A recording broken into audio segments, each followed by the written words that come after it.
Más de 3 millones de personas se han manifestado este domingo en Francia contra los atentados al Charlie Hebdo.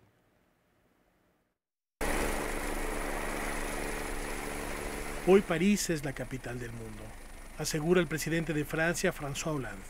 Son las 7 de la mañana del domingo 11 de enero. Los integrantes del gabinete galo se encuentran reunidos en el Palacio del Elíseo. Bajo la consigna Yo soy Charlie, miles de personas se concentran en el corazón parisino. Ellos suman sus voces contra el terrorismo y los hechos extremistas que coartaron la vida de 17 personas. Antes del alba, Egipto, Argelia, Jordania y Emiratos anuncian su participación en la marcha. Los países árabes se esfuerzan por desvincular el Islam de la violencia. Media hora después de las 8, Hollande recibe a 50 dirigentes extranjeros.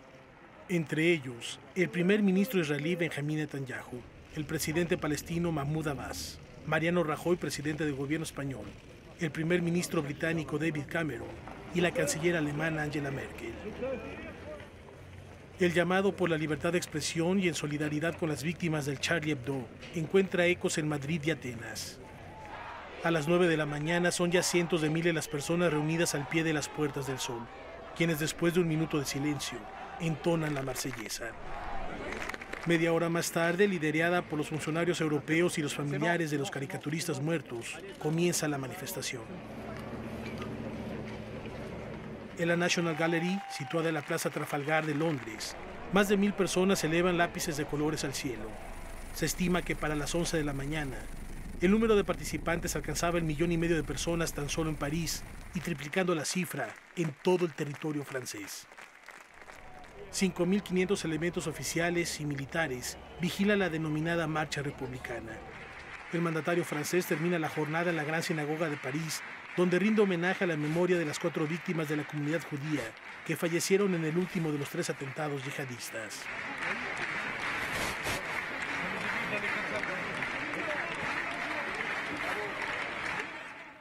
Y bien, para analizar esto que ocurre en Francia y en Europa a propósito o a partir de estos ataques terroristas y el significado del fanatismo religioso, le damos la bienvenida como cada lunes en Visión Global a la doctora Elena Rodríguez Santibáñez. Bienvenida, Elena.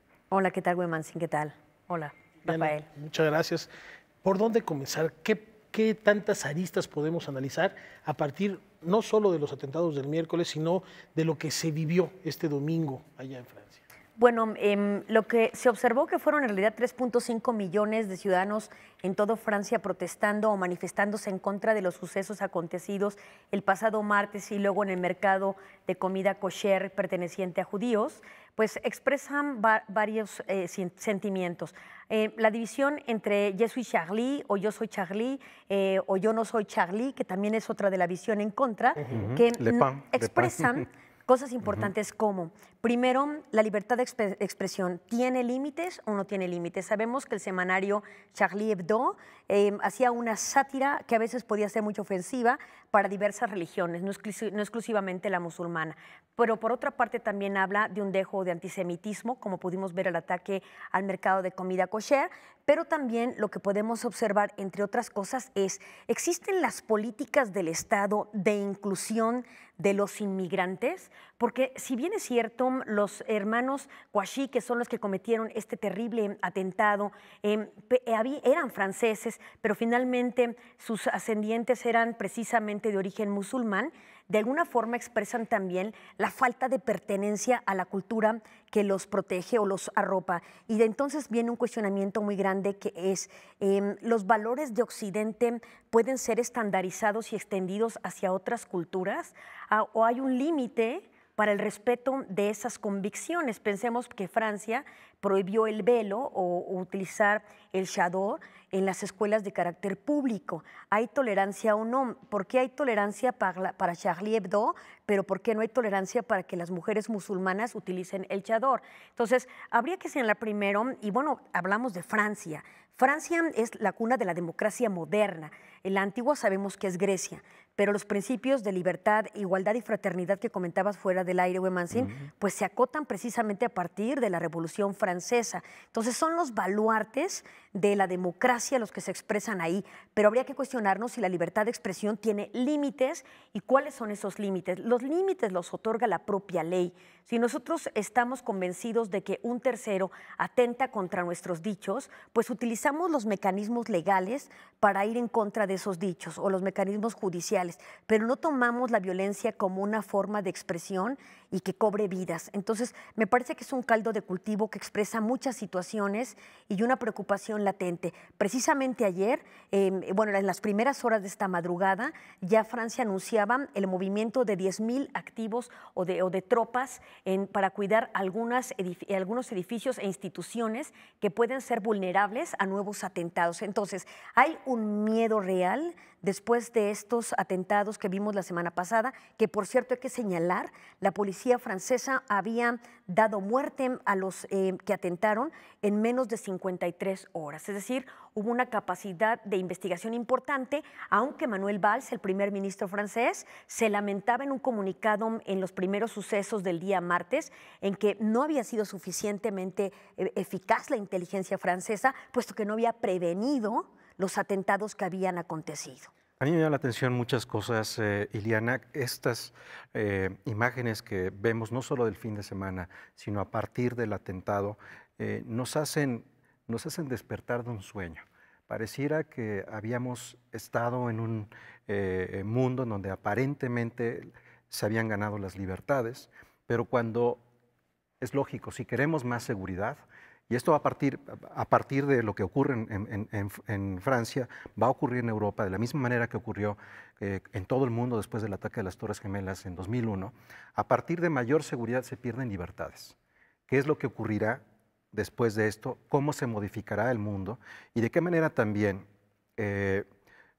esta visión contra los musulmanes, en donde se mete a un islamista o alguien que siga el Islam, o alguien que viva en un país árabe, en la visión occidental se mete todo en la misma bolsa. Pueden ser perseguidos, pueden ser maltratados, como ya había ocurrido o ha estado ocurriendo desde hace centurias. La semana pasada los ataques a mezquitas en Suecia y ataques en Alemania después de lo ocurrido el miércoles pasado en Francia, nos demuestra que sí estamos dentro de un sueño. Las cosas no han cambiado demasiado. Bueno, no. Primero hay que señalar que antes de que se pronunciara formalmente desde el punto de vista académico la existencia de la globalización como un fenómeno producto de los 70s a partir de la teoría de Milton Friedman y la teoría monetarista, pues tenemos que el problema migratorio es un problema que tiene décadas, años, cientos y miles de años, ¿no? Desde que existen las civilizaciones. Entonces, hay poblaciones multiculturales que el Estado tiene que cobijar bajo un manto regulatorio. Y esto nos lleva a decir que no hay ninguna libertad que sea irrestricta. Si nosotros hablábamos de la democracia francesa, recordemos que de ahí precisamente existe el contrato Rousseau de Juan Jacobo Rousseau.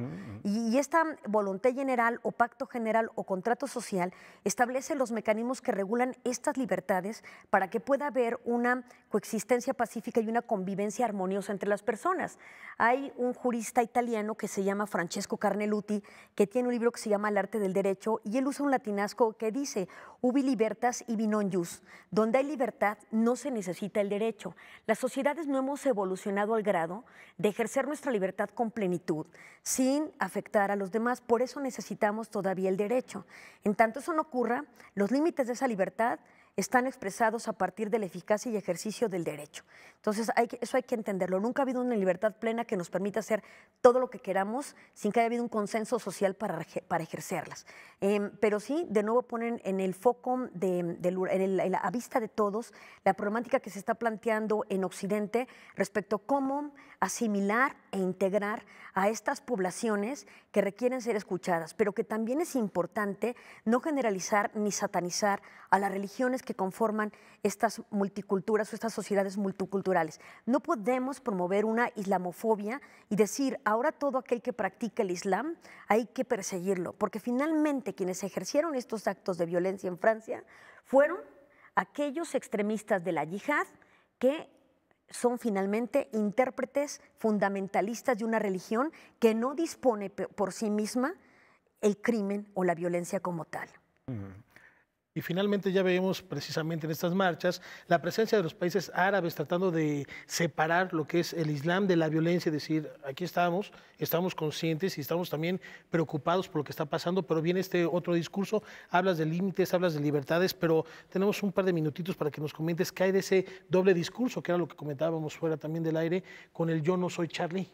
Bueno, eso es importante. El yo no soy Charlie lo que expresa es que no necesariamente estos líderes musulmanes que se han expresado y muchas personas de esta religión que han dicho yo no soy Charlie, lo han hecho diciendo, condenamos los actos de violencia suscitados, pero yo no soy Charlie porque yo no comparto el que en el ejercicio de su libertad de expresión ellos hayan atentado contra el profeta Mahoma, ¿no? O contra el Dios que es Alá para ellos. Entonces, están en su propia convicción de no ser Charlie, pero eso no implica que estén de acuerdo en los actos de violencia cometidos o arremetidos en contra precisamente de los periodistas o caricaturistas de ese semanario francés. Que bueno, también se han sumado a ese yo no soy Charlie muchos políticos de ultraderecha en Francia, Jean-Marie Le Pen, por ejemplo, que se habían ni visto... siquiera estuvo presente en las manifestaciones. Así es, que además, bueno, si alguien también golpeaba Charlie Hebdo, era esa ultraderecha francesa que ahí está permanente y latente en las últimas décadas en Francia. Bueno, no se ha ido desde la Segunda Guerra Mundial, ¿no? Y que ese es otro nuevo escenario, Mancín, la conformación de la ultraderecha en Europa.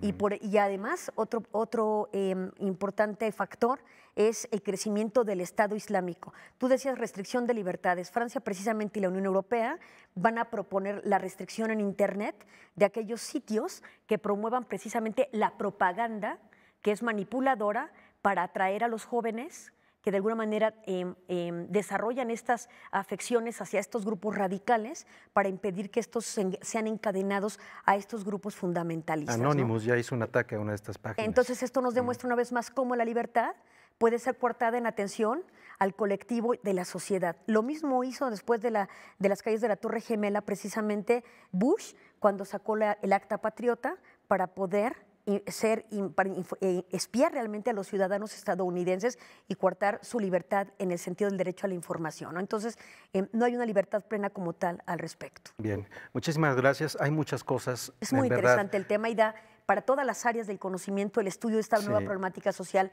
que estamos presenciando. Y nos mueve el tapete porque no somos ajenos. Lo que ocurre allá es mucho de lo que también nos ocurre en México.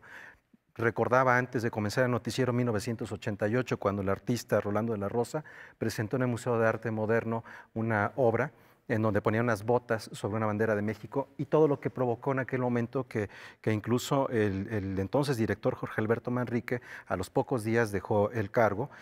No hubo un asesinato, no hubo un atentado terrorista, pero es uno de esos momentos en donde aquellas inteligencias, ¿de qué lado se ponen cuando ocurren este tipo de expresiones? Y a veces descubrimos que podemos ser mucho más conservadores de lo que creemos. No, simplemente México lo vive. ¿Cuáles han sido las políticas para la inclusión de los grupos étnicos de este país? Y preguntarnos si realmente lo estamos haciendo. ¿Los estamos integrando? ¿Los estamos asimilando? Me parece que está muy lejos de que eso suceda, ¿no? Uno de cada 10 indígenas podría llegar a estudiar la universidad en México. Vamos a hablar más de este tema en global, ¿verdad? Es correcto, correcto, muchas gracias. El miércoles tenemos un programa precisamente sobre los atentados en París. Viene Jean-Claude Boxer-Bomb de Associated French Press y estará como entrevistado. Entonces, ojalá que por favor puedan vernos. Por supuesto, Canal 22 el próximo miércoles, Ileana. 11:30 de la noche.